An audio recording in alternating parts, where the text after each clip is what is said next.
Oh, hey. I bet if you're watching me, that probably means you're a huge fan of horror games. This might come as a surprise, but I've only played a handful of indie horror titles. There are just so many of these things that come out every year, and are of varying levels of quality.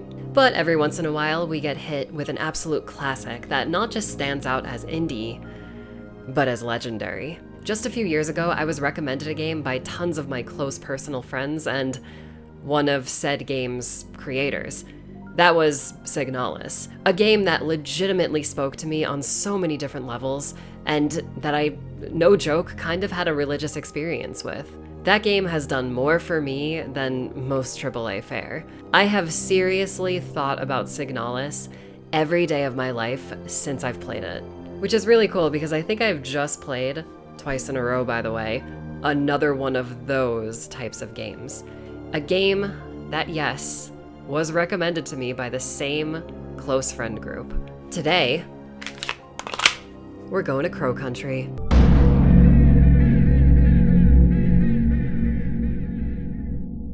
So I'm starting a little differently today with the game's presentation because it is phenomenal. I've never seen a game this closely recreate an extremely specific aesthetic like Final Fantasy VII's original blocky Lego characters. It's even more impressive that the devs have accomplished this while also making the game look and feel so unique. I was absolutely stunned walking into the first area, thinking the game was using fixed pre-rendered backgrounds, and then slowly tilting the camera, discovering that all of it was 3D. It's genuinely impressive and so very cute. Looks aside, Crow Country follows the journey of Agent Mara Forrest, a younger woman who really wants you to remember her name. Her goal is to track down a man named Edward Crow, the owner of the long-abandoned amusement park, Crow Country. Mara's reasoning for wanting to find this man is unknown to the player for most of the game, but spending more than 5 minutes in this park, dodging hellish monsters, finding evidence of a greater biological conspiracy, and helping unfortunate survivors is more than enough reason in wanting to bring this dude to justice. He's up to something. If Mara's goal is to find Crow, yours is to keep her alive. Crow Country is in fact a pretty old school survival horror game, with modern options for good measure. Like the RE1 and Zero remasters, Crow Country has tank controls on the D-pad and analog control on the stick. Like I mentioned before, the title also has camera control, so I stuck with the modern stick and button layout, and it felt great from start to finish. The combat system is like classic Resident Evil, but instead of fixed camera angles limiting your view, you'll have to use the top-down camera to get a good look at your enemy. This sort of emulates a similar feeling to that of dealing with off-screen enemies in older REs. Combat can be a little hard to wrap your head around and certainly takes some getting used to, but the game's default auto center on aim helps out quite a bit. The title doesn't feature auto aim like many classics of the genre, so manual aim it is, and it feels refined. Outside of maybe 2 encounters total that lock you into combat, you can swiftly run away from every other encounter in the game. As you'd imagine, resources like ammo and heals are to be used wisely, but Crow Country does something a bit different. Resources are actually quite plentiful to the inquisitive eye. Thoroughly exploring each wonderfully detailed room will net you a bunch of items. Searching garbage cans, breakable boxes, and crates and vending machines will usually turn up useful items. It's kind of cute how the current standard survival horror difficulty doesn't really take things too seriously in the difficulty department. If you're really dry on ammo or heals, searching the same garbage cans will more times than not respawn items. Since the game doesn't have item boxes in its save rooms, there's no room to store excess ammo that you can't pick up. I think some of it just resets to the garbage cans again. I know certain people will think this makes the game a little too easy, but I think it really adds to the environment that you're exploring. This is a fairly big amusement park, so it's not impossible that Mara might miss something while rummaging through a garbage can. It also makes previously explored rooms more important, giving you a reason to revisit them if you're low on supplies. I felt like I was really scavenging to survive on my first playthrough, leaving no stones left unturned, sometimes only to find junk. On your trek, you'll be finding the holy quadrinity of survival horror weapons to put down any freakish foes that get in your way. It's incredibly satisfying taking down a ghoul and witnessing the earth-shaking crash of their bodies hitting the floor. Man, even the screen shakes. If I had to nitpick something, it would be the overall combat. Running past your enemies is a far too simple step in the dance that is this game's battles. I only felt like I was needing to fight back later in the game when the park is absolutely filled with creatures. I kept picking up so much ammo that I literally couldn't pick up any more. The game is getting a future update as of the recording of this video that will add a harder difficulty mode to address some of these smaller problems. I guess when you really think about it, the plus side to this very unnecessary nitpick is that you use your gun for far more than just defending yourself. You shoot a surprising amount of things, so it makes your gun feel more like a tool early on. Finding hidden upgrades later supports the game's turn into a more action-oriented direction when more monsters decide to show up. Side note, I kind of wish survival horror games in general implemented their guns in puzzles more. We all know how many flimsy padlocks and chains could realistically be shot off doors in other games. It was so nice to see Crow Country actually do that from time to time. I love Crow Country as a setting. We don't get many amusement parks in this genre, so getting the ultimate amusement park from hell was an absolute treat to explore. The level design is simply perfect. The park is broken up into zones that are all themed. Not only are they extremely cute, but this consistent theme helps you identify where you are when you arrive out of shortcuts. Speaking of that, main streets and back rooms connect all of these places together, bringing to mind classic wraparound level design that we see from the best of this genre. There are tons of puzzles that are all good. Not super duper challenging, but all fun and require you to have your brain turned on. Well, I guess that's the least any video game could ask you for, huh? Crow Country has a lot of secrets to discover, and all of them get tallied as you find them, oftentimes resulting in high-level items and weapon upgrades. Since this game is fairly condensed, solving the park's puzzles never feels like a chore. You can get around super easy and fast, and the map system is pretty great too, clearly labeling everything in case you get lost. There's also a hint system that just straight up tells you what you should be doing next, and you can only use this 10 times. By the way, using it just a few times while recording footage for a video that you're making to show the internet how this system works will absolutely destroy your endgame grade, so use this at your own risk. What really surprised me was the game's exploration mode. This is a game mode that allows you to play with 0 enemy encounters. This is obviously really cool for taking your time, but also chilling and admiring all the amazing environment work on display. Also, since there are things to shoot outside of monsters, you still end up using your guns. Some environmental obstacles can poison you, so you'll also need to heal yourself. Something that was so cool was in exploration mode, the in-game dialogue reflects your mode choice. Since Mara never shoots any monsters, instead she just finds the corpses of the first 2 enemies you'd normally shoot to death, and the text leaves out the part where she talks about killing them. So the scene feels more like she's an investigator investigating. This mode gave me heavy point-and-click adventure game vibes. You kinda get 2 types of games out of one package. Whether you run, hide, or blast your way through this game, Crow Country feels like a perfect entry-level survival horror title. It's also one of the cutest games ever made. I feel like I've said that like 3 times now.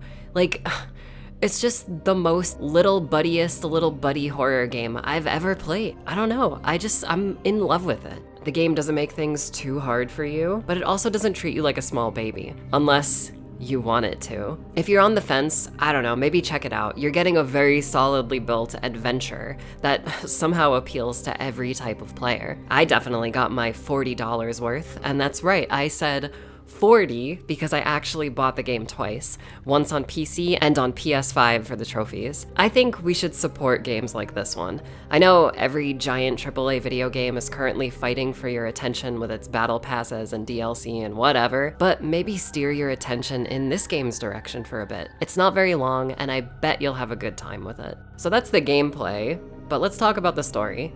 Well, much like its gameplay, Mara's journey into Wonderland Nightmare World is just fantastic. Uncovering the mysteries behind, inside, and underneath this haunted amusement park had me hooked. The game doesn't have a super complex story, but a really satisfyingly put together one.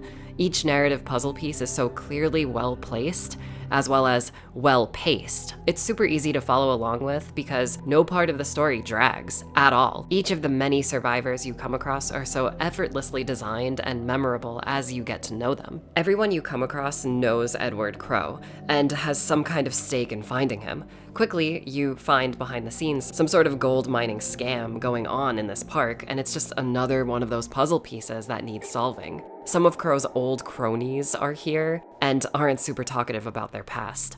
Crow's daughter even shows up at one point and is super conflicted about everything going on here. A goofy police officer comes riding in on his cute little bicycle, heavily suggesting that Mara stole his car to get here, and a non-serious lawyer is on the hunt to take Crow to court. Every character is interesting, and seeing them all have their own perspective on Edward Crow, the guy you're here looking for, got me even more excited to figure out what the hell was going on. As I made my way through the story, I was keeping a mental checklist of everything, and I actually figured out what was going on well before the ultimate reveal. I was surprised to find that the game already kind of knew that I knew what was going on. It's so wonderful how confidently told this story is and how non-condescending the big reveals are, almost as if the game itself expects you to know what's going on as you uncover things. Mara Forrest is now a contemporary example of a badass, well-written survival horror girl. This chick has so much Heather Mason energy in her